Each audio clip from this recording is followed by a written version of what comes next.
All right. So we're starting with Europe. First topic was international India and UK relations. Okay. So this India and UK virtual summit was held recently. इसलिए ये पूरा topic news में है.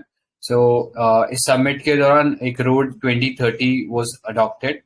ठीक है, जिसके अंदर ये बात किया गया था कि इंडिया और यूके का जो रिलेशंस है it would be raise to the level of comprehensive strategic partnership. ठीक है, ऑलरेडी हमारा जो स्ट्रैटेजिक पार्टनरशिप पे रिलेशन जो था वो बैक इन 2004 अपग्रेड कर दिया गया था, बट अब ये स्ट्रैटेजिक पार्टनरशिप से कॉम्प्रिहेंसिव स्ट्रैटेजिक पार्टनरशिप बनने वाला है.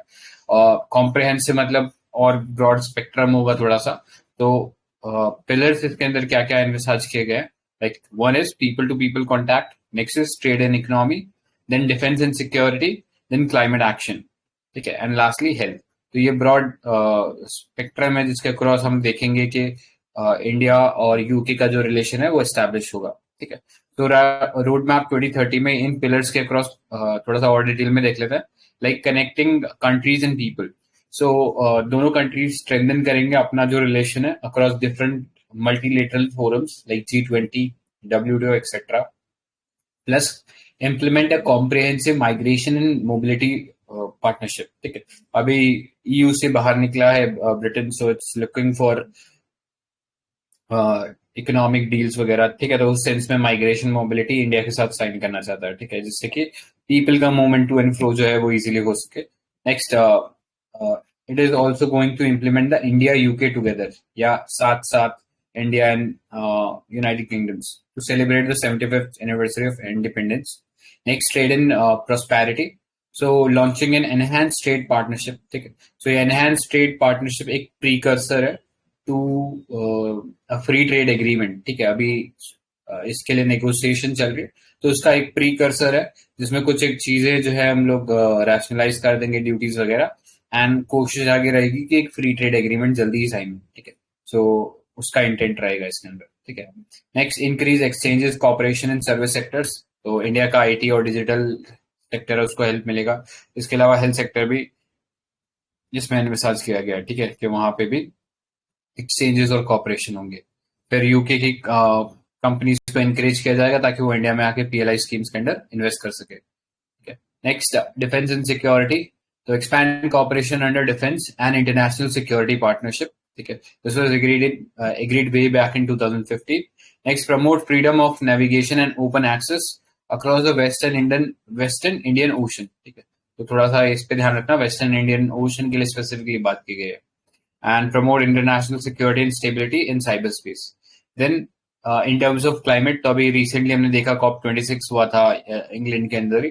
So उस सेंस में launch global green grid initiative. ठीक है, तो ये ग्लोबल ग्रीन ग्रिड इनिशिएटिव है, ये हमारा जो ISA था, Indian solar alliance, international solar alliance, उसके अंडर ये जो कॉन्सेप्ट है one sun one grid, one world one grid का, उसको इम्प्लीमेंट करेंगे हम लोग. ठीक है, नेक्स्ट, हेल्थ केयर रिस्पेक्ट में India UK partnership on vaccine, therapeutics and diagnostic. ठीक है, तो यूके इंडिया एक वैक्सीन हब डेवलप किया जाएगा जिसके थ्रू वैक्सीन डिस्ट्रीब्यूशन या उसके रिगार्डिंग क्लिनिकल ट्रायल्स वो इजीली हो पाएंगे. ठीक है, सो ये था, बस इसमें इतना ही था ब्रॉडली, ज्यादा कुछ डिटेल में देखने की जरूरत नहीं है. इतना पता होना चाहिए अभी तक कोई FTA साइन नहीं हुआ है, नेगोशिएशन चल रही है. जैसे ही ये कंप्लीट हो जाएगा तब प्रॉब्ली ये और ज्यादा न्यूज में होगा, अभी तो इतना इंपॉर्टेंट नहीं है. ठीक है, किसी को कुछ ऐड करना है इसमें? ऑलराइट, नेक्स्ट पे चलते हैं, इंडिया यूरेशिया. ठीक है, सो कोई बता सकता है what is this Eurasia?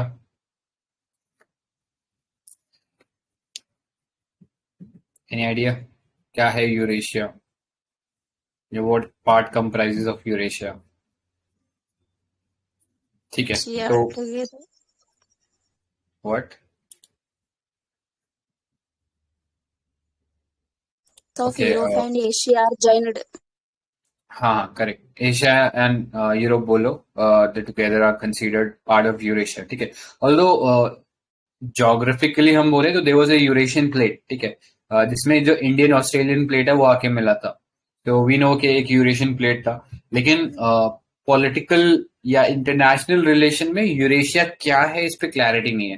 What we are talking about Eurasia is a geographical entity. But when we are talking in terms of international relation या in terms of international politics, तो Eurasia पे कोई ब्रॉड कंसेंसस नहीं है, हर country का अपना vision है। जैसे कि Indo Pacific is a political construct जो इंटरनेशनल रिलेशन में लाया गया है।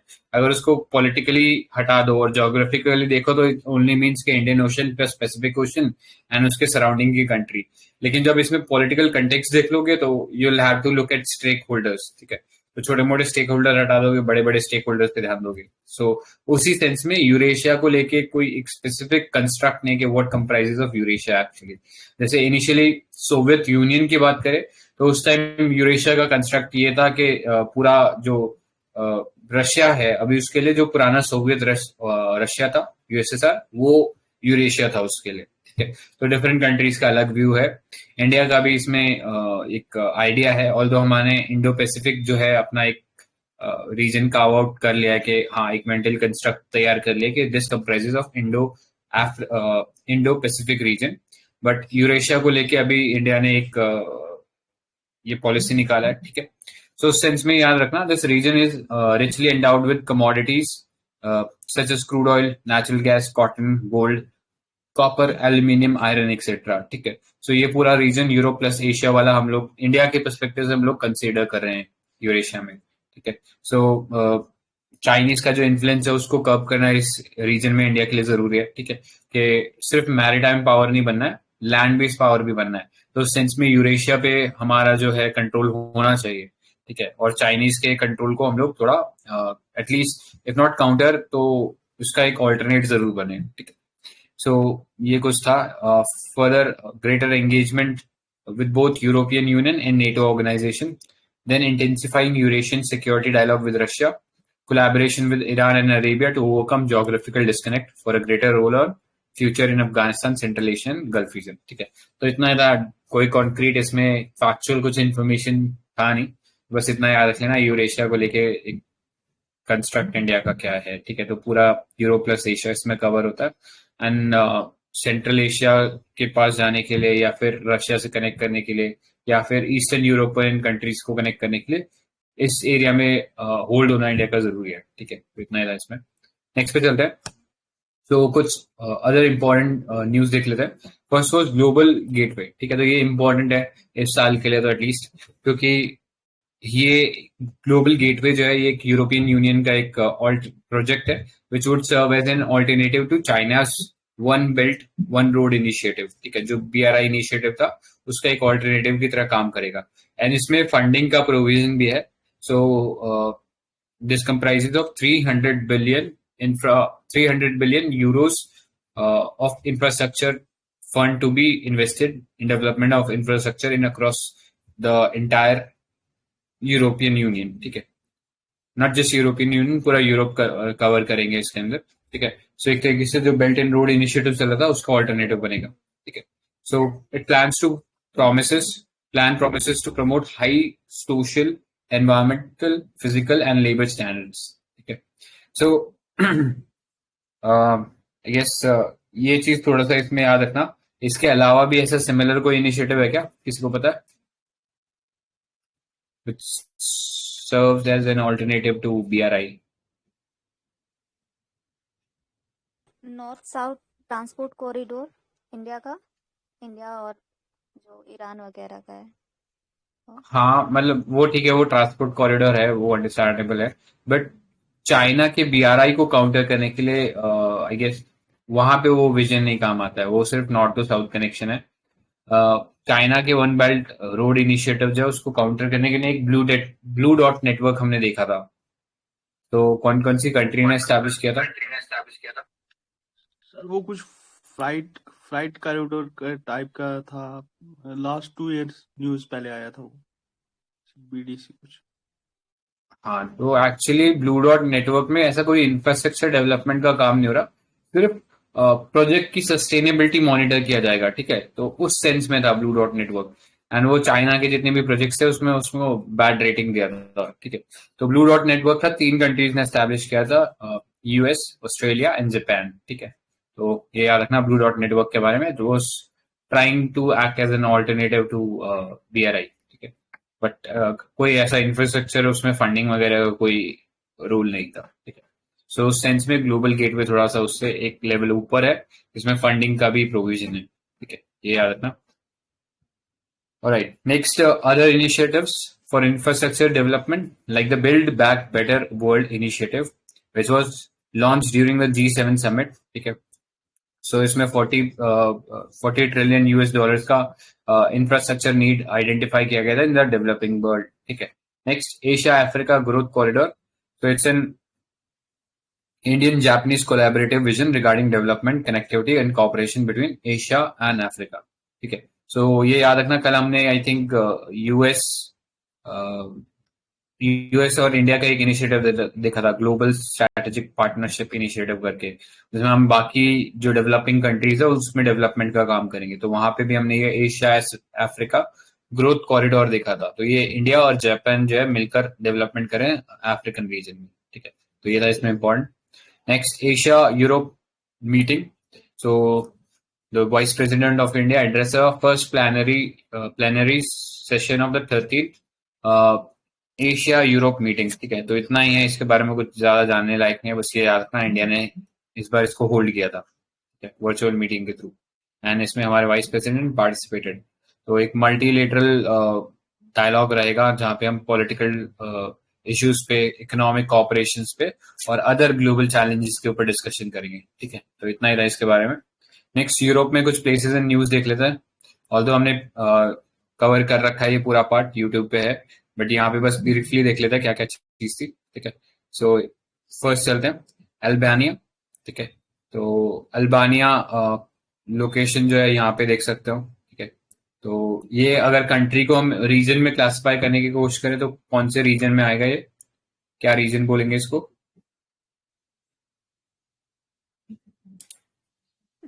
व्हाट इज दिस रीजन, क्या बोलते हैं इस रीजन को? बाल्कन है। हाँ करेक्ट, बाल्कन है, याद रखना, ये बाल्कन रीजन बोलते हैं। यहाँ पे ये जो रीजन है इसको बाल्टिक बोलते हैं। 3 कंट्री है, एस्टोनिया, लिथुएनिया एंड लताविया, ठीक है। तो ये बाल्टिक है और ये बाल्कन है, तो कंफ्यूज नहीं होना, सिमिलर से नाम है, ठीक है। ऑलराइट, सो नेक्स्ट पे चलते हैं। सो अल्बानिया, यहाँ पे अभी रिसेंटली एक नेटो का एक्सरसाइज हुआ था कॉल्ड डिफेंडर यूरोप 21, ठीक है। तो ये याद रखना, बाल्कन पेनिनसुला पे लोकेटेड है एंड स्ट्रेट ऑफ ओरंटो जो है वो यहाँ पे लगता है, ठीक है। तो इसके आसपास कुछ सीज है, उनको देख लेते हैं। मैं एक बार मार्क कर देता हूँ, आप बताना कौन सा सी है, ठीक है। सो ये वाला कौन सा सी है? एड्रियाटिक। करेक्ट, एड्रियाटिक है, तो याद रखना ये एड्रियाटिक। एंड ये वाला कौन सा सी है? ये तो ब्लैक सी है ना? सॉरी नहीं, ब्लैक सी तो ये है। ओके, ये है एजियन। मरादन। हाँ, ये एजियन सी है, मरमरा ये वाला है, ठीक है, ये वाला मरमरा है, ठीक है। सो कंफ्यूज नहीं होने का। और इनके नीचे फिर मेडिटेरेनियन सी है, तो ये चीज याद रखना। तो मेडिटेरेनियन सी इनके नीचे है साउथ में, ठीक है। ऑलराइट, नेक्स्ट पे चलते हैं। यहाँ पे ब्लैक सी और मरमरा के बीच में बॉस्फोरस है और मरमरा और एजियन के बीच में शायद डार्डेनलिस है। करेक्ट, बिल्कुल करेक्ट है, तो ये सीक्वेंस याद रखना। ऑलराइट, नेक्स्ट पे चलते हैं। जो स्ट्रेट ऑफ ओट्रांटो है ना, ये एड्रियाटिक और आयोनियन सी के बीच आता है। यहाँ पे आयोनियन कहाँ पे है? नीचे जो स्ट्रेट ऑफ, पहले एड्रियाटिक हुआ ना, उसके बाद बीच में स्ट्रेट ऑफ ओट्रांटो आएगा, उसके राइट, आयोन, फिर नीचे मेडिटेरेनियन। करेक्ट, ठीक है, तो ये चीज याद रखना। ऑलराइट, नेक्स्ट पे चलते हैं, बेलारूस, ठीक है। तो ये कंट्रीज देख सकते हो, एक बार इसका देख लेते हैं पहले। अल्बानिया का तो ग्रीस से टच हो रहा है, नॉर्थ मैसेडोनिया से टच हो रहा है, कसोवो से टच हो रहा है और मॉन्टेनीग्रो से टच हो रहा है। कसोवो जो है वो एक्चुअली थोड़ा सा प्रॉब्लमैटिक है, वो थोड़ा सर्बिया से इंडिपेंडेंट हो गया है, ठीक है। तो उस सेंस में थोड़ा कसोवो का ध्यान रखना कि अगर वो कसोवो लिखा है तो ठीक होगा, अगर वो सर्बिया लिखा है तो भी वो ठीक हो सकता है, ठीक है, क्योंकि इंटरनेशनली रिकॉग्नाइज नहीं है Kosovo as independent country by except a few countries like US वगैरह। उसके अलावा ज्यादातर कंट्रीज ने इसको रिकग्नाइज नहीं किया है, तो वो जान सकते हो। नेक्स्ट चलते हैं बेलारूस पे। ठीक है, अभी यूक्रेन और रशिया वाला इश्यू चल रहा था, उस सेंस में बेलारूस काफी न्यूज में आ रहा है क्योंकि ये रशिया को हेल्प करा था। ठीक है, तो ये पता होना चाहिए किस किस से बाउंड्री टच करा। तो एक तो रशिया से टच करा, फिर यूक्रेन से टच करा, फिर पोलैंड से टच करा, देन लिथुआनिया से टच करा और लटाविया से टच करा। ठीक है, तो टोटल इन 5 कंट्रीज से इसका बॉर्डर टच करा, तो पता होना चाहिए। ठीक है, तो इस पे अभी रिसेंटली फ्रेश सैंक्शंस लगाए गए थे बिकॉज यहाँ पे थोड़ा सा ऑटोक्रेटिक रिजीम चल रहा है उधर के जो प्रेसिडेंट है उनका। ठीक है, प्लस यहाँ से डेनिपर रिवर क्रॉस करती है विच फ्लोस इनटू या डंप्स इनटू ब्लैक सी। ठीक है, तो याद रखना Dnieper river flows through Belarus. Next चलते हैं जॉर्जिया। तो जॉर्जिया कल भी हमने देखा था, कॉकेसस जो रीजन है उसके अंदर लोकेटेड है। ठीक है, एंड इसके साउथ में नगार्नो काराबाग या अजरबैजान और आर्मेनिया का रीजन आता है, जहां पे हमने पढ़ा था कि नगार्नो काराबाग जो है वो फेमस है। ठीक है, सो ये न्यूज में किस लिए जॉर्जिया हमारे लिए कि India handed over a 400 year old relics of queen Ketevan of Georgia. ठीक है, तो वो उनके जो रिलिक्स हैं वो इंडिया में पोर्टुगीज मिशनरी जो हैं सेंट ऑगस्टीन, तो वो लेके आए थे एंड ओल्ड गोवा के अंदर ये जो सेंट ऑगस्टीन चर्च है उसमें रखे गए थे। ठीक है, तो ये याद रखना, कॉकेसस माउंटेन है, बाकी रिवर्स इतना इंपॉर्टेंट नहीं है। सो बॉर्डरिंग कंट्रीज कौन कौन सी है? सॉरी, हाँ, तो ऊपर देख सकते हो यहाँ पे रशिया है, देन यहाँ पे अजरबैजान है, फिर आर्मेनिया है एंड देन टर्की है। ठीक है, एंड यहाँ पे ब्लैक सी में ये खुलता है। ठीक है, तो ये चीज इसमें याद रख सकते हो। ऑलराइट, नेक्स्ट पे चलते हैं देन। तो next is port of breast, France. तो ज्यादा कुछ इंपॉर्टेंस नहीं है, बस इंडिया का आईएनएस तलवार जो था यहाँ पे एंटर किया था। ठीक है, तो इतना ही याद रखना। ये एकदम नॉर्थ वेस्टर्न पार्ट है फ्रांस का, वहां पे लोकेटेड है। ठीक है, एंड यहाँ पे इंग्लिश चैनल है बिटवीन यूके एंड फ्रांस। ठीक है, इंग्लिश चैनल याद रख सकते हो। नेक्स्ट चलते हैं लिथुएनिया। तो अभी हमने रीजन देखा था, ये जो बाल्टिक कंट्रीज है इसको बोलते हैं। तो बाल्टिक कंट्रीज क्यों बोला जाता है? क्योंकि यहाँ पे बाल्टिक सी है, इसलिए बाल्टिक कंट्रीज नाम पड़ा है। ठीक है, next, the European Union launch action against China the World Trade Organization for targeting Lithuania. तो लिथुएनिया ने पिछले कुछ समय में बहुत ज्यादा एंटी चाइना स्टैंड जो वो लिया है।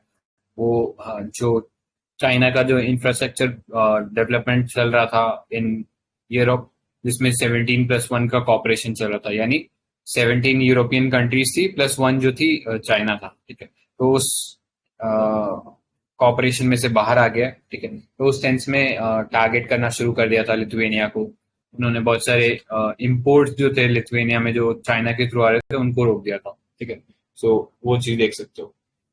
राइट, नेक्स्ट पे चलते हैं। So next was Slovenia.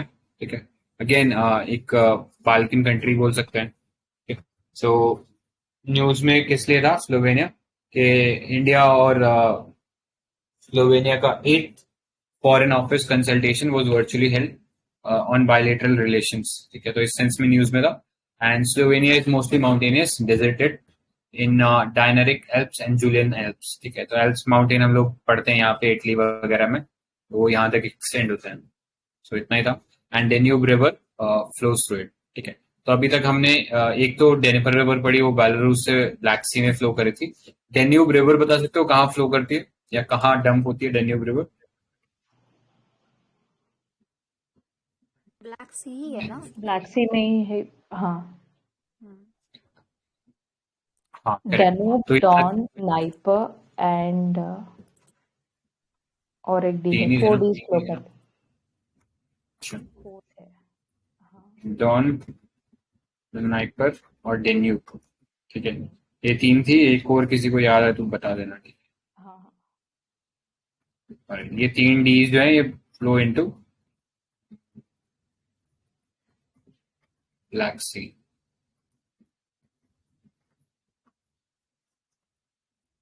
और ये चीज याद रखना। ठीक है, सो स्लोवेनिया पे वापस आते हैं।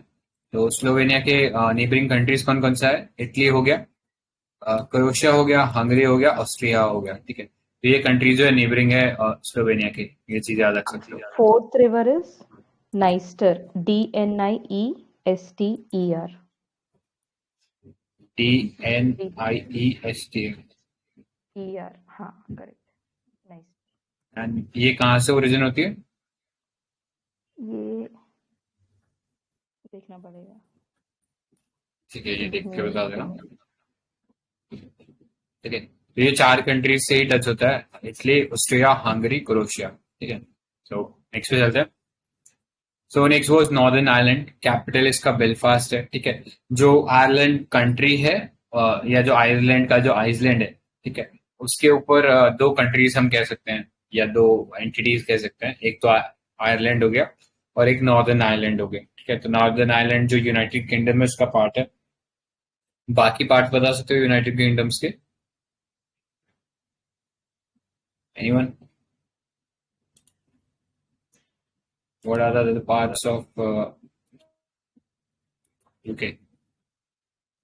ठीक है, तो ये याद रखना, एक तो वेल्स है यहाँ पे, ठीक है, ऊपर स्कॉटलैंड है, एंड यहाँ पे आयरलैंड पड़ लिया, बाकी इंग्लैंड हो गया पूरा का पूरा, ठीक है। तो ये 4 पार्ट मिलके हम लोग कहते हैं कि these are part of United Kingdoms, ठीक है। तो ये याद रखना।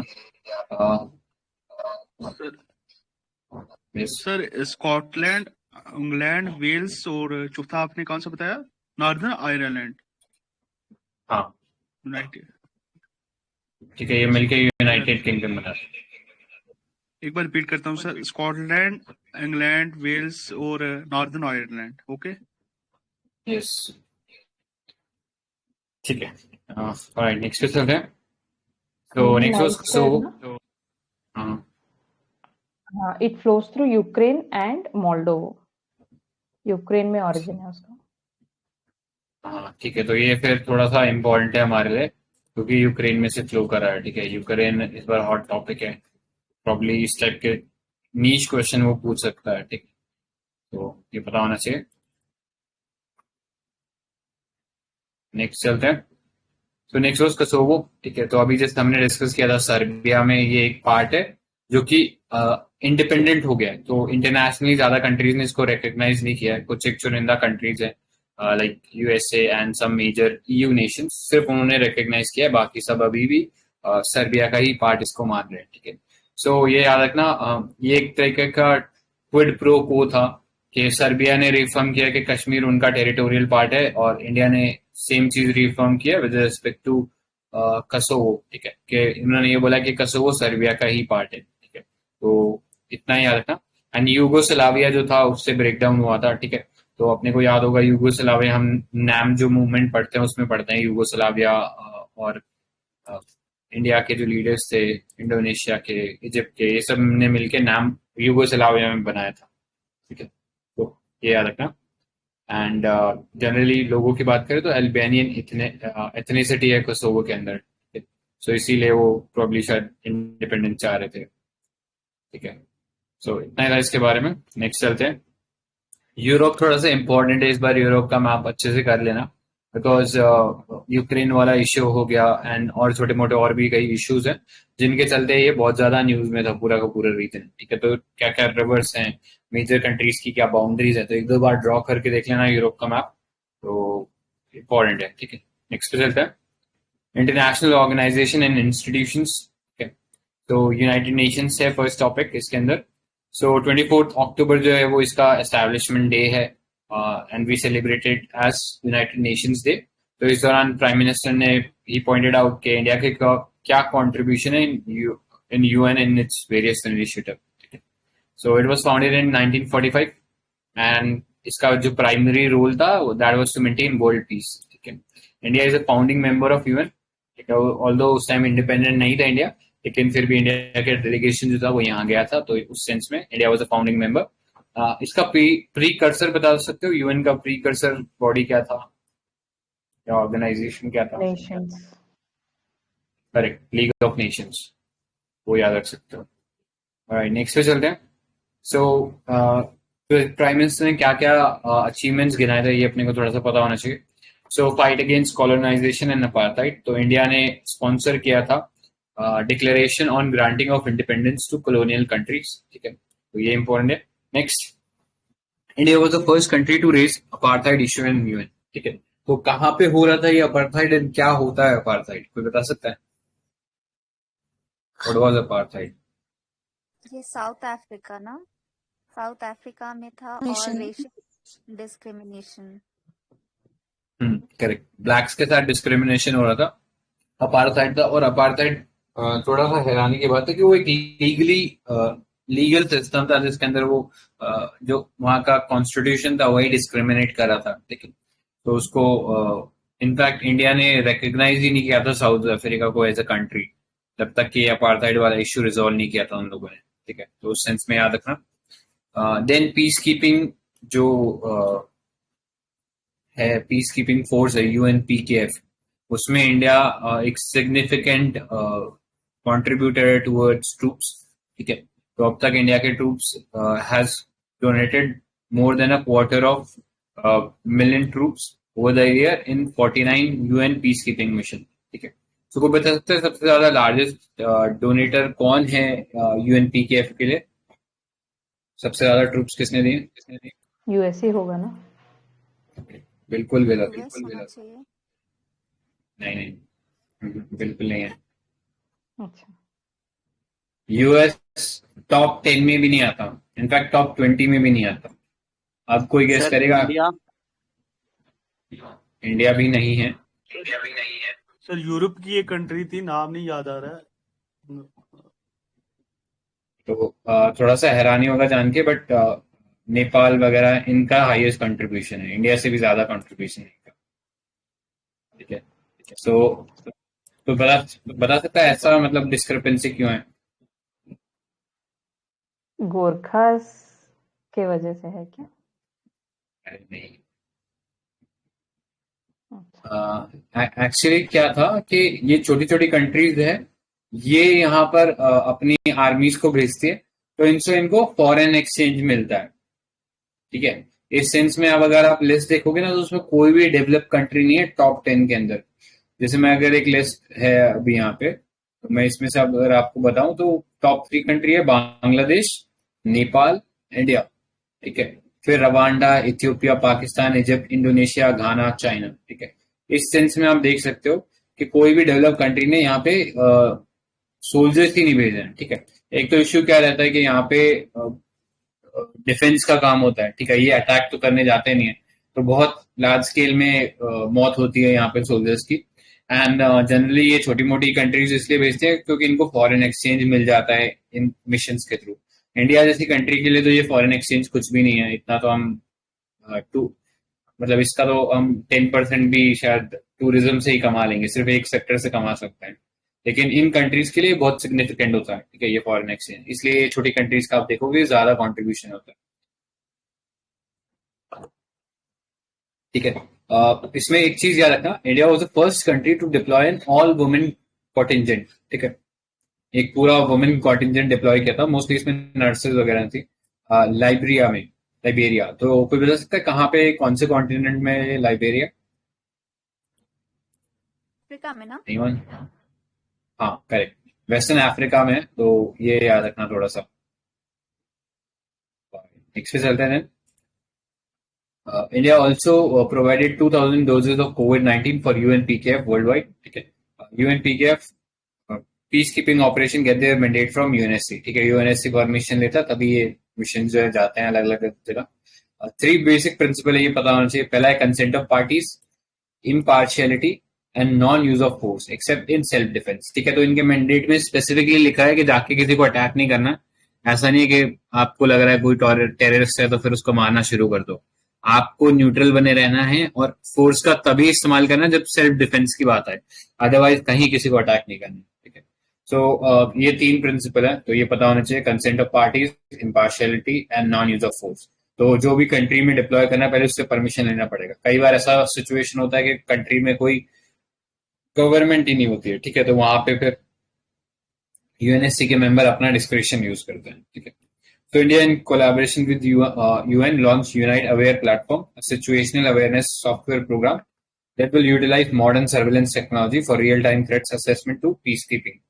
Peace keepers. तो याद रखना यूनाइट अवेयर प्लेटफॉर्म, ये इंडिया ने यूएन के साथ मिलकर एक सिचुएशनल अवेयरनेस सॉफ्टवेयर बनाया था पीस कीपर्स के लिए।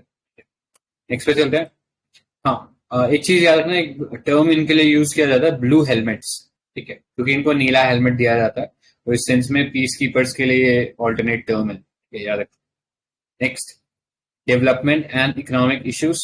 तो India was instrumental in setting up UN CTAD, ठीक है, इंडिया में एस्टैब्लिश हुआ था ये, तो उस सेंस में याद रखना 1964 में। Next, emphasize the need of enhanced flows of official development assistance to developing countries. Next, terrorism and human rights. Okay. So India took the initiative to pilot a draft comprehensive convention on international terrorism. लेकिन इसको किसी ने accept नहीं किया, ठीक है, तो ये ऐसा का ऐसा ही ड्राफ्ट ही रह गया, ज्यादा कुछ काम हो ही नहीं पाया इसमें, ठीक है। बट याद रखना इंडिया ने ऐसा इनिशिएटिव लॉन्च किया था। Next, India played an active role in drafting the United Nations Declaration on Human Rights. ठीक है, so ये important है हमारे लिए। Next, India was re-elected to the United Nations Human Rights Council for the term 2022 to 2024. ठीक है, ये याद रखना, इसमें India was re-elected. UNHRC consists of 47 members directly and individually elected by a secret ballot by the majority of members of UNGA. ठीक है, याद रखना, कहीं पे कंफ्यूज करने के लिए बोल देगा यूएनएससी से होते हैं, तो यूएनएससी से नहीं होते, यूएनजीए से होते हैं। टोटल 47 मेंबर्स हैं एंड टेन्योर जो रहता है इनका 3 साल का रहता है, ठीक है। तो members serve the council for a period of 3 years and shall not be eligible for reelection after 2 consecutive term, ठीक है। तो ये थोड़ा सा यूनिक है, 2 बार तो आप इलेक्ट हो सकते हो लगातार, लेकिन तीसरी बार अगर आप री इलेक्ट होने को जा रहे हो तो नहीं होगा, ठीक है, कॉन्जिक्यूटिव नहीं होगा, उसको एक टर्म छोड़ के फिर वापस भले ही हो सकता है, लेकिन कंसेक्यूटिवली नहीं होगा, तो ये याद रख सकते हो। प्लस इसमें एक ग्रुपिंग है कॉल्ड G4। तो G4 क्या है? India, Brazil, Germany and Japan. तो ये कंट्रीज क्या चाहते हैं? रिस्ट्रक्चरिंग हो यूएनएससी का, ठीक है। फर्दर L69 है, L69 is group of like minded countries from Asia, Africa and Latin America on reform and expansion of UNSC, ठीक है। तो इंडिया दोनों का पार्ट है, G4 का भी पार्ट है, L69 का भी पार्ट है, ठीक है। इसके अलावा एक ग्रुपिंग और है यूएन के अंदर कॉल्ड कॉफी क्लब, तो उसके मेंबर्स बता सकते हो और उसका क्या एजेंडा है? कॉफी क्लब ये G4 के बिडिंग को अपोज करता है कॉफी क्लब। इटली की बेसिकली आइडियोलॉजी थी, 1990s का प्रॉक्सी बना था। तो एक इंटरेस्टिंग चीज ये कि पाकिस्तान भी उसका मेंबर है। टोटल शायद 8 या 9 कंट्रीज हैं। करेक्ट, बहुत बढ़िया, यही चीज कंसेप्ट है। तो याद रखना कॉफी क्लब इंडिया के बिड को अपोज कर रहा है, ठीक है। तो बाकी G4 याद रखना India, Brazil, Germany and Japan है इसके लिए, ठीक है। नेक्स्ट पे चलते हैं। रिपीट करना प्लीज सर, ये कॉफी क्लब वाला।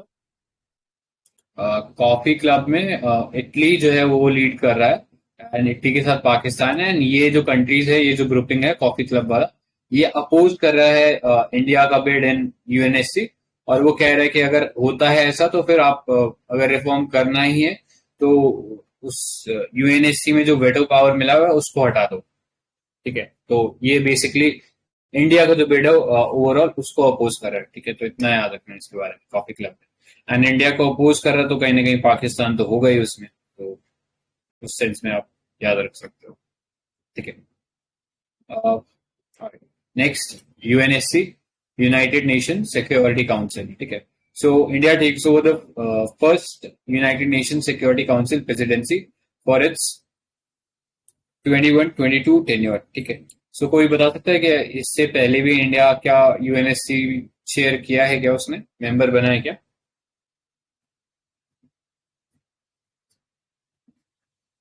बेसिस पे होता है, कभी ना कभी बना ही होगा। हाँ तो ये 8 बार, हाँ, तो ये 8 बार मेंबर बन चुका है, मतलब this is the 8th time that India is becoming the member of UNSC का जो काउंसिल है उसका मेंबर बनने जा रहा है, ठीक है।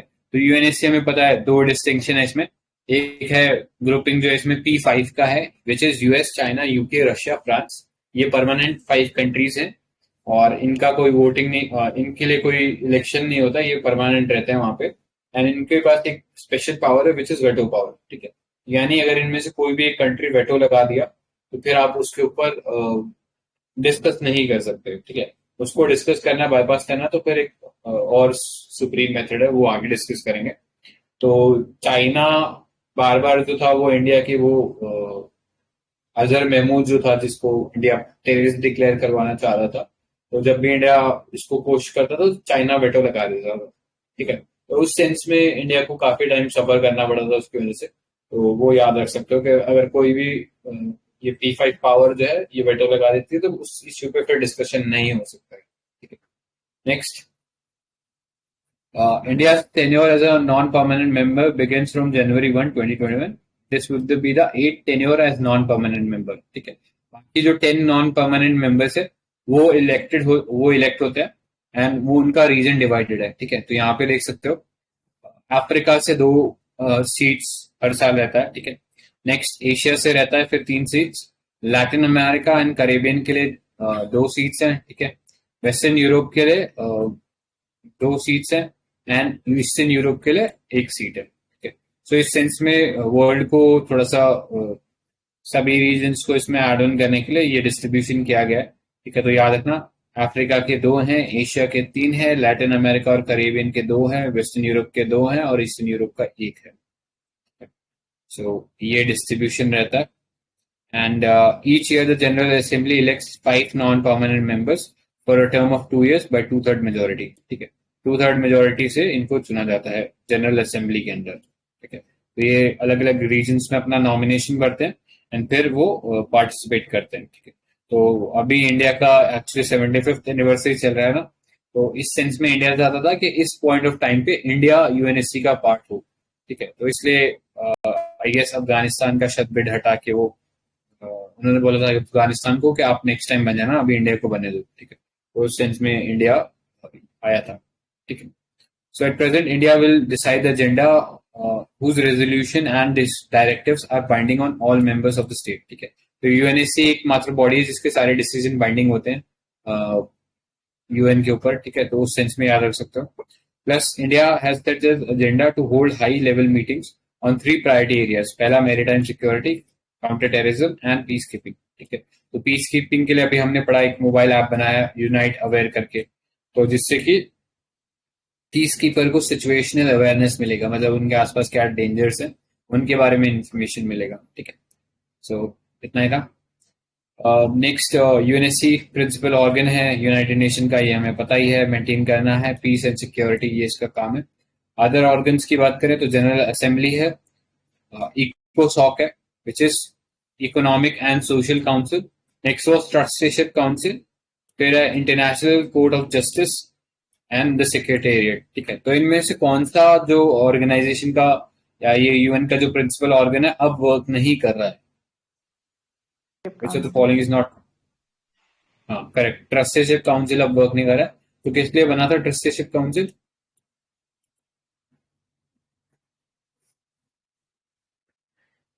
सो जो कॉलोनीज थी ना, उनके डिस्ट्रीब्यूशन को या उनको एक तरीके से इंडिपेंडेंट बनाने के लिए कुछ समय के लिए उनको इसके सुपरविजन में रखा गया था, ठीक है। तो इस सेंस में याद रखना ट्रस्टीशिप काउंसिल था। तो कॉलोनियलिज्म एंड करने में इसका रोल था, कॉलोनियलिज्म अब एंड हो चुका है तो फिर कोई यूज नहीं था इसका, तो ये डिफंक्ट हो गया, ठीक है।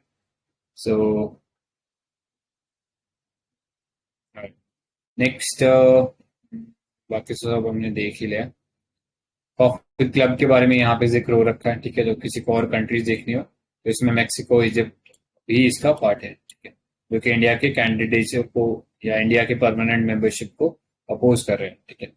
नेक्स्ट, ये इंपॉर्टेंट कुछ यूएन जो रेजोल्यूशन पास करता है, ठीक है। So adopted the India led UNSC resolution 2593, ठीक है। The UN resolution 2593 is a resolution on Afghanistan to guide the global approach to be adopted for addressing the Afghan crisis, ठीक है। तो ये याद रखना 2593 आ रहा है, तो अफगानिस्तान जो क्राइसिस है उससे रिलेटेड है। सो अकाउंटेबिलिटी की बात होती है यहाँ पे तालिबान से कि वो अपने जो टेरिटरी है उसको टेररिज्म के लिए ना यूज करे, ना किसी और कंट्री पे अटैक करे, ठीक है। Further it also calls for inclusive government through negotiated political settlement, ठीक है, and participation of minorities and women. G20 extraordinary summit on Afghanistan will seek to further build upon it, ठीक है। तो ये याद रख सकते हो। नेक्स्ट, यूएनएससी रेजोल्यूशन 2615, ठीक है। तो facilitate the delivery of humanitarian aid to Afghanistan, ठीक है। तो हमने देखा था कि एकदम से सडन विड्रॉल कर लिया था यूएस ने, एंड जिसके बाद पूरा का पूरा जो डेमोक्रेटिक सिस्टम था वो उधर कोलैप्स हो गया था, तालिबान ने टेक ओवर कर लिया था। तो उस सेंस में बहुत सारी जो डिलीवरी ह्यूमैनिटेरियन एड की डिलीवरी हो रही थी वो रोक दी गई थी अफगानिस्तान को, ठीक है। तो यहाँ पे इस ह्यूमैनिटेरियन असिस्टेंस है इसको चालू करने के लिए बात की गई थी 2165 रेजोल्यूशन में, तो ये याद रखना, ठीक है। राइट, तो इतना ही था, इसके अंदर डेप्थ में जाने की जरूरत नहीं, बस इतना ही पता होना चाहिए किस चीज से रिलेटेड है। तो ये 2593 एंड 2615 जो रेजोल्यूशन है यूएनएससी के, ये अफगानिस्तान से रिलेटेड है, ठीक है। नेक्स्ट पे चलते हैं, G20। सो कोई बता सकते हैं G20 का एस्टैब्लिशमेंट कब हुआ था?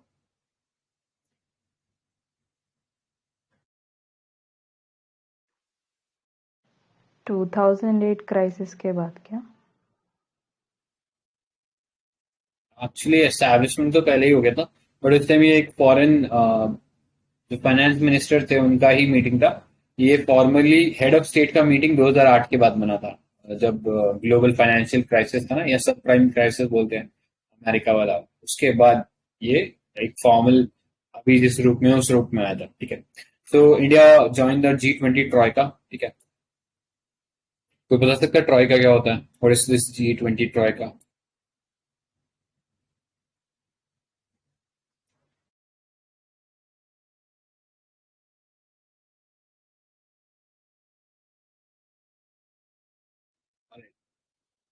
सो ये पता होना चाहिए कि ना G20 का कोई परमानेंट सेक्रेटेरिएट नहीं है, ठीक है। सो हर साल ये G20 के जो मेंबर कंट्रीज हैं इनके बीच में इसका सेक्रेटेरिएट या प्रेसिडेंसी जो है वो रिवॉल्व करती है, ठीक है। तो उस सेंस में जिस कंट्री के पास अभी प्रेसिडेंसी होगी, एंड इससे पहले जिस कंट्री के पास प्रेसिडेंसी थी, और प्लस जिस कंट्री के साथ अगले अगले साल में जो प्रेसिडेंसी होगी, इन तीन कंट्रीज का एक ग्रुपिंग होता है, इसको बोलते हैं ट्रॉयका। ट्रॉयका का मतलब ही तीन होता है, ठीक है। तो ये ट्रॉयका तीन कंट्रीज क्या करते हैं, क्योंकि प्रेसिडेंसी इन्हीं के बीच में रिवॉल्व करी थी, तो उस सेंस में एजेंडा सेटिंग का काम होता है ये तीन कंट्रीज करते हैं। तो पहले ही कम्युनिकेट कर देते हैं कि हम लोग ये चीज बात करेंगे, तो आप अपने वाले में ये चीज इंक्लूड कर लेना, ठीक है। तो एक लूप में रखते हैं जो भी स्टेक होल्डर्स रहेंगे, क्योंकि अल्टीमेटली जिसके पास प्रेसिडेंसी रहेगी वो उसके ऊपर एक एजेंडा सेट करेगा कि क्या डिस्कस होना है, ठीक है। तो ये याद रखना। सो G20 is an international forum that brings the world's major economies, accounts for more than 80% of world GDP and 75% of global trade and 60% of the population, ठीक है। The forum has met ever since 1999 and includes since 2008 a yearly summit with the participation of head of state, ठीक है। तो जो Asian tiger crisis हुआ था उसके बाद तो ये एक मीटिंग के तौर पे एस्टैब्लिश हुआ था, लेकिन हेड ऑफ स्टेट 2008 का जो सब प्राइम क्राइसिस था उसके बाद ही बना, ठीक है। कंट्रीज इसमें देख लेना, तो G7 कंट्रीज है इसके अंदर, ठीक है। तो G7 कंट्रीज आई थिंक सबको याद होगा, Canada, France, Germany, Italy, Japan, United kingdoms and USA, ठीक है। तो ये G7 कंट्री है, प्लस G8 में रशिया आ जाता है, ठीक है। प्लस ये डेवलपिंग कंट्रीज है, तो ये याद रख सकते हो, Argentina, Australia, Brazil, China, European union, India, Indonesia, Mexico, Saudi Arabia, south Africa, south Korea and Turkey, ठीक है। सो आई गेस इसका शायद निमोनिक भी डला हुआ है कुछ, सीता FCI में करके, किसी को याद है क्या वो वाला निमोनिक? किसी को याद है क्या? नीति याद नहीं। ठीक है, मैं थोड़ी देर में पोस्ट कर दूंगा एक निमोनिक ऐसा सीता FCI करके। कुछ ऐसा था कि गुरुजी सीता अब SSC FCI में, ऐसा कुछ था। हाँ करेक्ट करके ऐसे ही कुछ था। मैं एक बार पूरा इन्फोग्राफिक के साथ डाल दूंगा 4 में, तो देख लेना इस चीज को। कई बार स्टेट PCS वगैरह में तो फ्रीक्वेंटली क्वेश्चन पूछा जाता है कि इनमें से कौन सा G20 का मेंबर है कि नहीं है, तो इस सेंस में थोड़ा सा इंपॉर्टेंट है, इसको याद रखना, ये पता होना चाहिए। नेक्स्ट ऑब्जेक्टिव क्या था इसका? So objective of the G20 are policy coordination, ठीक है, मेंबर्स के बीच में इकोनॉमिक स्टेबिलिटी को लेके, सस्टेनेबल ग्रोथ को लेके, promote financial regulation that reduce risk and prevent future financial crisis, ठीक है। जैसा सब प्राइम क्राइसिस आएगा वैसा क्राइसिस वापस ना आए, तो उसको रोकने के लिए तो इसके अंदर 2 ट्रैक होते हैं, एक होता है फाइनेंस ट्रैक और एक होता है शेरपा ट्रैक, ठीक है। फाइनेंस ट्रैक में क्या होता है, the primary focuses on global economic and financial issues such as monetary, physical, and exchange rate policies, infrastructure investment, financial regulation, inclusion, and international taxation. ठीक है, तो जो ग्लोबल इकोनॉमिक और फाइनेंशियल इश्यूज हैं उन पे बात होती है फाइनेंस ट्रैक में.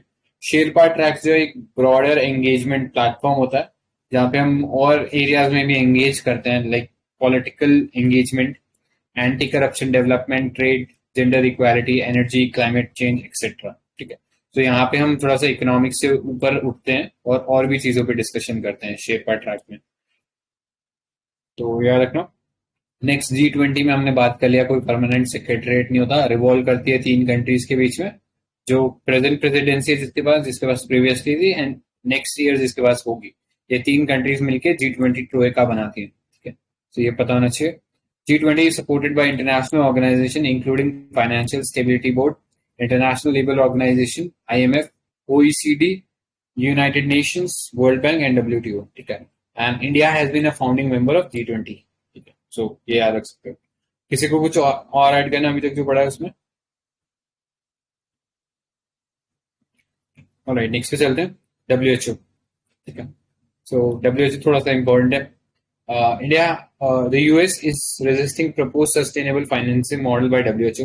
ठीक है, तो इसके बारे में पता होना चाहिए क्या फंक्शंस है. ठीक है, सो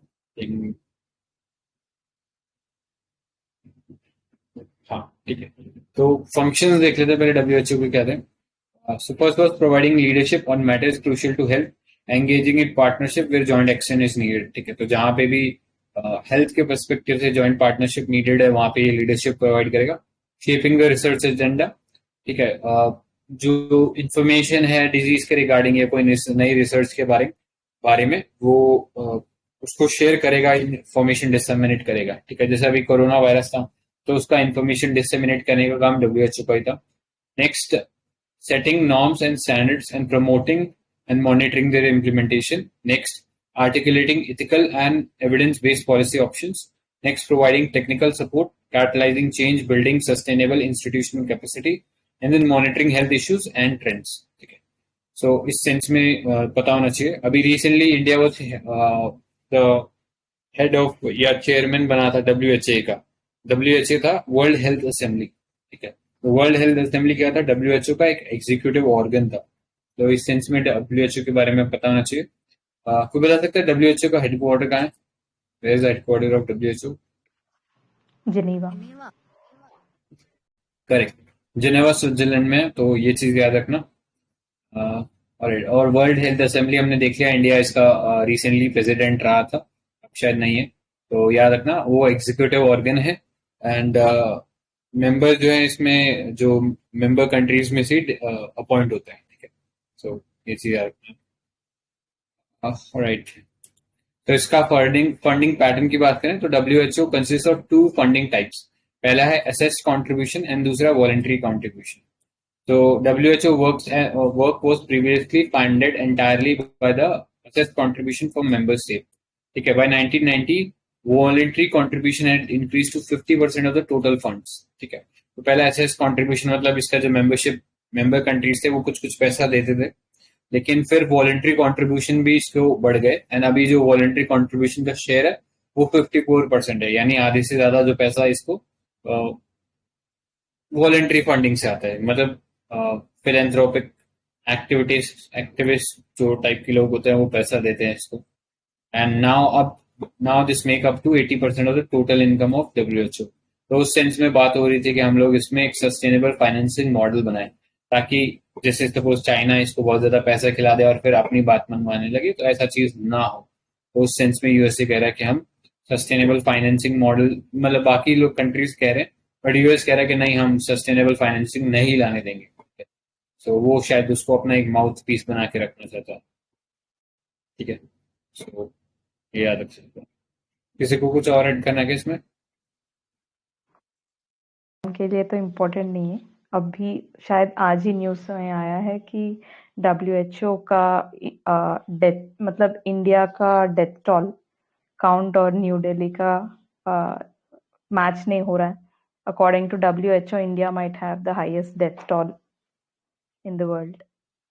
कोविड का। करेक्ट करेक्ट, ये पिछले 2-3 दिन से न्यूज में चल रहा है, तो ठीक है, मतलब डेप में जाने की जरूरत नहीं, थोड़ा कंट्रोवर्शियल है। एनीवेज नेक्स्ट पे चलते हैं। किसी WHO मतलब कहीं से तो ये निकला था ना, US? वो यूनेस्को में से निकला है, ओके। ठीक है। यूनेस्को में से इजराइल और यूएसए निकल गया था, ठीक है, क्योंकि शायद पैलेस्टाइन को मेंबर बना लेता उसने, ठीक है। ऑलराइट, नेक्स्ट पे चलते हैं। Suspension and expulsion of countries from international organization, ठीक है। तो आई गेस अभी रिसेंटली फोरम का भी हमने क्वेश्चन किया था, तो उसमें कुछ इस टाइप का ही टॉपिक था। So ever since Taliban took over Pakistan, the questions are being raised over membership of Afghanistan, ठीक है। सो देख लेते हैं क्या कहते हैं इंटरनेशनल लॉज इस पे। तो आईओज दैट एक्सप्लिसिटली, या international organization that explicitly provide expulsion of member countries, ठीक है। सो डेप्थ में जाने की जरूरत नहीं है। यूएन के अंदर चार्टर है जिसके अंदर अलाउ कर सकते हैं किसी कंट्री को बाहर निकालना, अगर वो जो यूएन के जो वैल्यूज है या उसके जो चार्टर है उसको फॉलो नहीं करता है, ठीक है। नेक्स्ट, आईएमएफ में एक ऐसा प्रोटोकॉल है जिसके अंदर हम लोग निकाल सकते हैं ऐसी कंट्रीज को जो कि आईएमएफ के जो आर्टिकल्स है उनको ऑब्लाइज नहीं करता, ठीक है। सो ये दो ही हैं ब्रॉडली इंपॉर्टेंट ऑर्गेनाइजेशन में, यूएन और आईएमएफ, ठीक है। And IOs that do not have any provision on expulsion और सस्पेंशन ऑफ इट्स मेंबर, तो इस कैटेगरी में सार्क आता है, ठीक है। तो सार्क हमें पता है कि पाकिस्तान को हम निकाल नहीं सकते, सार्क जो अभी डिफंक्ट पड़ा है, क्योंकि हम पाकिस्तान को सार्क में से निकाल नहीं सकते हैं, ठीक है। तो उस सेंस में याद रख सकते हो इसके बारे में, and SAARC fall under this category, ठीक है। Next, voluntarily they come together, तो एक दूसरे को शायद निकाल नहीं सकते। करेक्ट, तो चार्टर इस तरीके का डिजाइन होता है ना कि सबको बराबर का राइट मिलेगा, कंसेंसस से हम डिसीजन मेकिंग करेंगे, तो उस सेंस में फिर प्रोविजन में डाला ही नहीं गया था शुरू में ही। अगर चार्टर में शुरू में डाल देते तो नेगोशिएट करके तो शायद रह भी सकता था, लेकिन अब डाला ही नहीं है तो फिर क्या कर सकते हैं, but however such iOS, but एक चीज ये देख लेना, however such iOS have an implied power to suspend or expel countries based on the doctrine laid by ICJ, ठीक है। तो आईसीजे ने बोला है कि अगर कोई ऐसा इशू आता है तो आप निकाल सकते हो based on reparation of injuries case, ठीक है। तो आईसीजे का हेडक्वार्टर बता सकते हो कहाँ पे है इसका हेडक्वार्टर? रोम नहीं, आईसीजे एक सेकेंड, हेग है आई थिंक। हाँ ये हेग में है, ठीक है, याद रखना। वो रोम जो आप कह रहे हो वो रोम स्टैट्यूट है, ठीक है, आईसीसी से रिलेटेड है वो, ठीक है, इंटरनेशनल क्रिमिनल कोर्ट जो जेनोसाइड के लिए ट्रायल करता है, ठीक है। ऑलराइट, नेक्स्ट पे चलते हैं। So as per the doctrine there are 3 situations when countries can be expelled from such organization.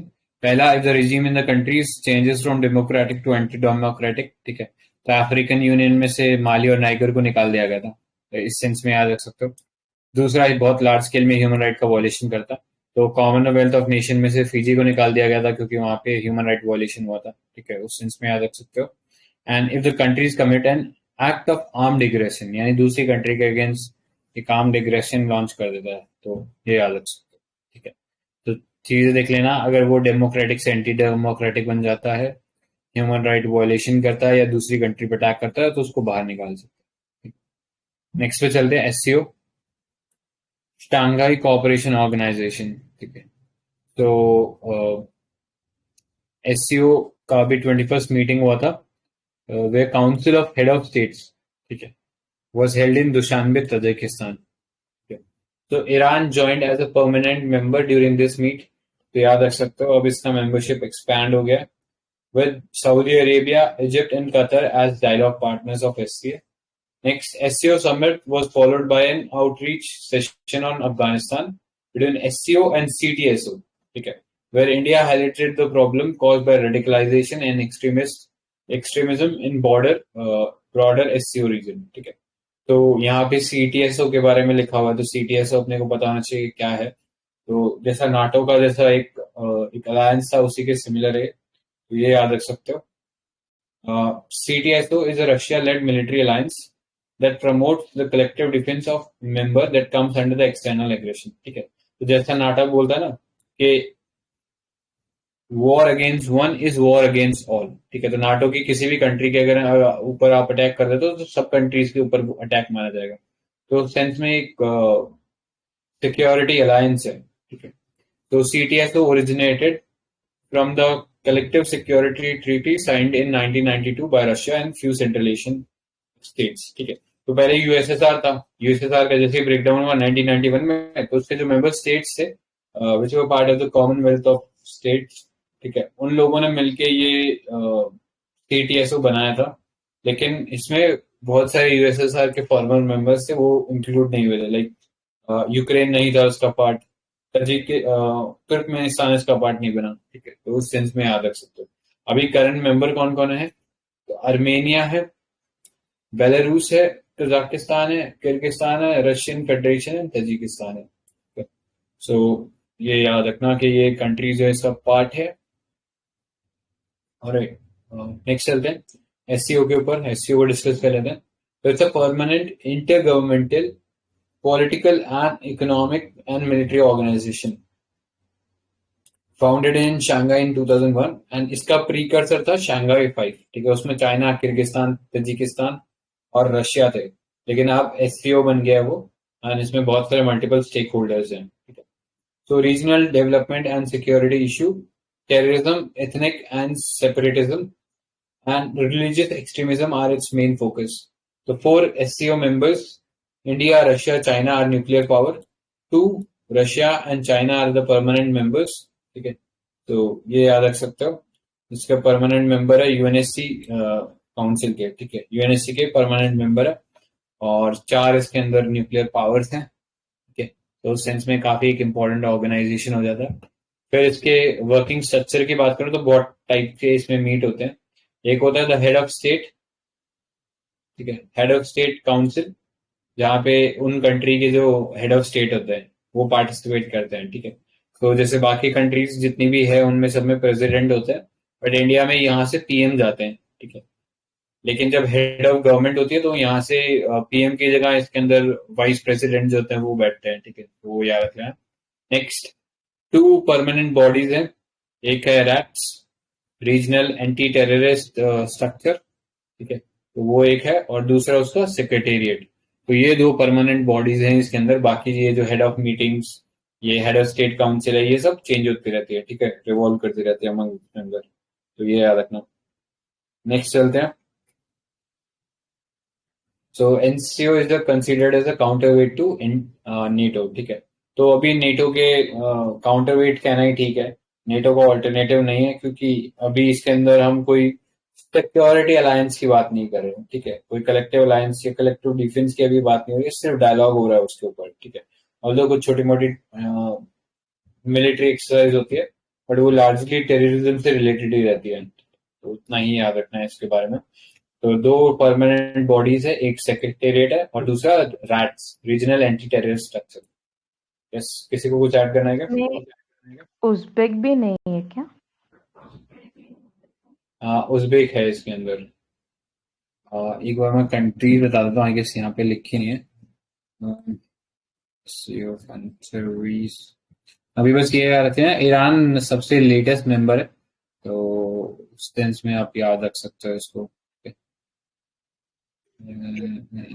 एक फैक्ट होता है ये, अगर कंट्रीज के बारे में पूछते हैं ना, तो जो पार्टिसिपेट जो मेंबर्स ने ना वो याद रखना इजी होता है, इससे आप एलिमिनेट कर सकते हो आराम से।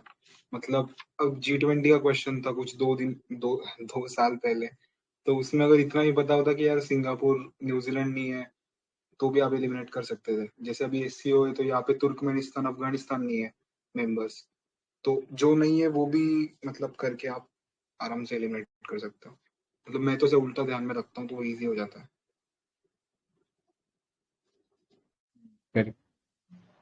ऑलराइट, तो देख लेना यहाँ पे ना, ये गूगल से मेरे को ये वाला इमेज मिला है, लेकिन इसमें वो नहीं है, इसमें वो नहीं है, ईरान नहीं दिखा रखा, तो ईरान इंक्लूड कर लेना। ठीक है, तो इंडिया है, पाकिस्तान है, चाइना है, किर्गिस्तान है, तजिकिस्तान है, उज्बेकिस्तान है, रशिया है। ठीक है, तो ये पूरा चाइना सेंट्रल एशिया वाला ब्लॉक है, लेकिन केवल तुर्कमेनिस्तान ही है। तो तुर्कमेनिस्तान को ऐसे याद रख सकते हो, वो स्वीडन जैसा है, सॉरी स्विट्जरलैंड जैसा है कि वो सबको उसमें अच्छा ही सब, मतलब वो किसी के लफड़े में अड़ना नहीं चाहता। ठीक है, स्विट्जरलैंड भी ऐसा ही था कि अलाइड के साथ भी नहीं हुआ था और ना सेंट्रल पावर्स के साथ अलाइन हुआ था कभी भी। ठीक है, तो सेंस में याद रखना। ठीक है, सो इतना ही था इसके अंदर, ज्यादा डिटेल में जाने की और जरूरत है नहीं। और नेक्स्ट पे चलते हैं। सो शांघाई 5 देख लेना, ये कंट्रीज थी। ओहो, मेंबर्स स्टेट इसमें नीचे ही दिया वाला। ठीक है, वर्किंग लैंग्वेज इसकी रशियन और मैंडरिन है। मैंडरिन चाइनीज भाषा जो है उसको मैंडरिन बोलते हैं। सो ये याद रखना, अभी इंडिया इसमें यही रिसेंटली ये भी न्यूज में था कि इंडिया यहाँ पे अप्रोच करा था इन कंट्रीज को कि आप इसमें इंग्लिश तो लाओ एटलीस्ट, ताकि हम लोग इजीली कम्युनिकेट कर पाए। नहीं तो हमें हर बार ट्रांसलेटर लाना पड़ता है, तो दिक्कत हो जाती है। ठीक है, सो अभी तक उस पर कोई फैसला नहीं आया, अभी भी रशियन और मैंडरिन ही 2 ऑफिशियल लैंग्वेज चल रही है इसकी। ठीक है, सो इतना था इम्पोर्टेंट इसके अंदर। और इंडिया और पाकिस्तान दोनों एक साथ इसके परमानेंट मेंबर बने थे बैक इन 2017। तो ये याद रख सकते हो, ये मैप दिया हुआ है यहाँ पे, वही सेम कंट्रीज है। डायलॉग पार्टनर्स देख लेना, Armenia, Azerbaijan, Nepal, Sri Lanka, Turkey है। ऑब्जर्वर स्टेट में अफगानिस्तान, बेलारूस, ईरान, मंगोलिया है। तो ये तो नेक्स्ट चलते हैं। Association of South East Asian Nations which is ASEAN. ठीक है, तो टोटल 10 कंट्रीज है, नाम पता होने से। ठीक है, म्यांमार है, थाईलैंड है, कंबोडिया है, वियतनाम है, लाओस है यहाँ पे। ठीक है, तो ये जो इंडियन सॉरी एशिया कॉन्टिनेंट है उसमें तो सारी कंट्रीज आ गई। नेक्स्ट सिंगापुर है, इंडोनेशिया है, ब्रुनई है, फिलीपींस है। ठीक है, सो यहाँ पे जो छोटी मोटी कंट्रियां थी लाइक तैमूर लेस्ते, वो पार्ट नहीं है, बाकी सब पार्ट है। तो इजी है याद रखना इसको, तो पूरा का पूरा थोड़ा बहुत मैपिंग कर रखा होगा तो इजीली आप फिगर आउट कर सकते हो कि यहाँ कौन कौन सी कंट्री है। ठीक है, वो सब इसका पार्ट है। तो टोटल 10 कंट्रीज है। So India ASEAN digital work plan 2022 was approved in 22nd in the second ASEAN digital ministers meeting. ठीक है, तो इंडिया और आसियान का डिजिटल फ्रेमवर्क है, ये इस दौरान फाइनल किया गया, जो कि एक टेलीकॉम मिनिस्टर जो थे 10 आसियान कंट्रीज के, उनका मीटिंग था। So Association of South East Asian Nations is the regional organization which was established to promote political and socio stability। ठीक है, तो इसमें डिफेंस का कोई चक्कर नहीं था, केवल पॉलिटिकल और सोशल स्टेबिलिटी थी, उसको इंश्योर करना था। It was established in 1967 with the signing off ASEAN declaration या बैंकॉक डिक्लेरेशन। ठीक है, तो ये याद रखना। India ASEAN digital framework work plan includes system for combating stolen and counterfeit mobile handset, Wi-Fi access interface for nationwide public internet, next capacity building and knowledge sharing। ठीक है, इन ICT। तो ये फ्रेमवर्क रहेगा जहां हम लोग एक दूसरे से डिस्कस करेंगे। Next founding father of ASEAN, तो इसमें Indonesia, Malaysia, Philippines, Singapore, Thailand आ जाएगा। Next India became sectoral partner of ASEAN in 1972। ठीक है, आसियान का मोटो की बात करें तो one vision, one identity, one community है। ठीक है, इसका सेक्रेटेरिएट जो है वो इंडोनेशिया में लोकेटेड है। And ASEAN is the third largest market in the world after EU and north America, and the sixth largest economy and third in Asia. ASEAN has declared itself a nuclear free zone. तो सबसे एक important इसमें चीज ये कह सकते हैं कि जिन्होंने अपने आप को एक न्यूक्लियर फ्री जोन डिक्लेयर किया, तो ये सबसे मेजर अचीवमेंट है कि यहाँ पे कोई भी न्यूक्लियर कंट्री नहीं है, एंड ना ये कभी चाहते हैं कि कोई कंट्री न्यूक्लियर बने इनके अंदर। ठीक है, तो इस सेंस में आसियान थोड़ा सा यूनिक है। किसी को कुछ ऐड करना अभी तक जो पढ़ा उसमें?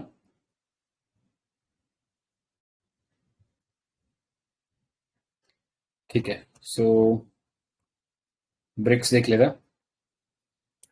नेक्स्ट ब्रिक्स का 13 समिट हुआ था। ठीक है, 13 summit was held under India chairmanship. The theme was BRICS 15 India BRICS cooperation for continuity and consolidation and consensus. ठीक है, तो 3 C's थे, continuity, consolidation and consensus. Next, these 4 C's, ठीक है, cooperation भी इसमें include कर लिया, are in the way fundamental principle of BRICS partnership. तो key takeaways क्या थे इस summit के? So on the post-COVID global recovery, PM called for enhanced BRICS cooperation under motto of build back resilient, innovatively, credibly and sustainably. ठीक है, तो हमने देखा था G7 में build back better था, better world. यहाँ उसको थोड़ा सा और मॉडिफाई किया गया, build back resiliently, innovatively, credibly and sustainably. Yes. ठीक है. सो इस दौरान न्यू दिल्ली डिक्लेरेशन जो था वो अडॉप्ट किया गया था, which says settling of Afghan situation via peaceful means reform of principal organs of UN including UNSC. BRICS have taken a collective position on strengthening and reforming the multilateral institution. Next, addressing the humanitarian situation and uphold human rights, including that of women, child and minorities. Plus, accelerate implementation of action plan on counterterrorism. Next, agreement on space agency and remote sensing satellite will enhance research capability in global climate disaster management and prevention of food and water scarcity. ठीक है, तो एक remote sensing satellite को लेके भी एक agreement हुआ था, जिसके थ्रू हम लोग मल्टीपल एरियाज में रिसर्च करेंगे. Next, action plan for 2021 to 24 for agriculture cooperation was adopted. ठीक है. Next, BRICS group of emerging country Brazil, Russia, India, China, South Africa. तो ये छोटे छोटे फैक्ट्स है, इतना देखने की जरूरत नहीं है. 41% ऑफ पॉपुलेशन है, 24% ऑफ वर्ल्ड जीडीपी है, 16% वर्ल्ड ट्रेड में है.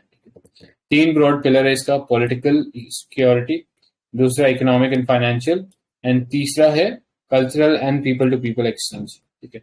सो इसके की इंपॉर्टेंट इंस्टीट्यूशन बात करें तो एनडीबी है. तो एनडीबी किस इंटरनेशनल ऑर्गेनाइजेशन का ऑल्टरनेटिव बनाने की कोशिश की है एनडीबी को? World bank. Correct, world bank है. नेक्स्ट, कॉन्टिजेंसी रिजर्व अरेंजमेंट है. ठीक है, तो ये किसका ऑल्टरनेटिव बनाने की कोशिश की है? IMF. करेक्ट. तो ये याद रखना, न्यू डेवलपमेंट बैंक और IMF, ये दो अल्टरनेटिव है. सॉरी, न्यू डेवलपमेंट बैंक जो है वो वर्ल्ड बैंक का अल्टरनेटिव है, and contingency reserve agreement IMF का अल्टरनेटिव है. ठीक है. So on January 1, 2022 China officially took over BRICS chairmanship. ठीक है, and will host the 14th BRICS summit. Next देख लो, first BRICS sherpa meeting of 2022 held virtually. Sherpa is a personal representative of leader of a member country at international summits such as G20, G8. ठीक है, अभी recently हमने देखा G20 के respect में कि शेरपास जो होते हैं वो एक ब्रॉड जो पॉलिसीज होते हैं उनके ऊपर डिस्कशन करते हैं.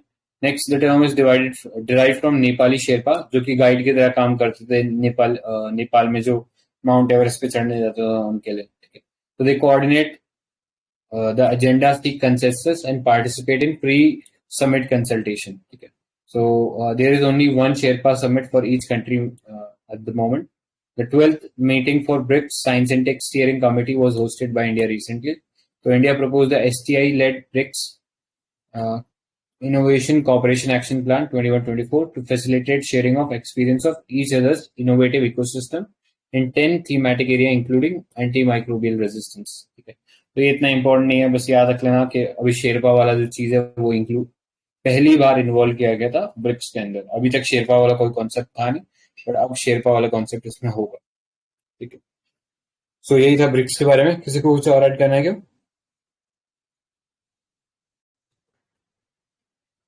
ऑलराइट, ठीक है, तो आज के लिए यहीं स्टॉप करते हैं. कल ब्रिक्स वाले पार्ट से रिज्यूम करेंगे. ठीक है, so thank you for joining guys. Bye bye. Thank you. Bye. Thanks. Bye guys. Good night.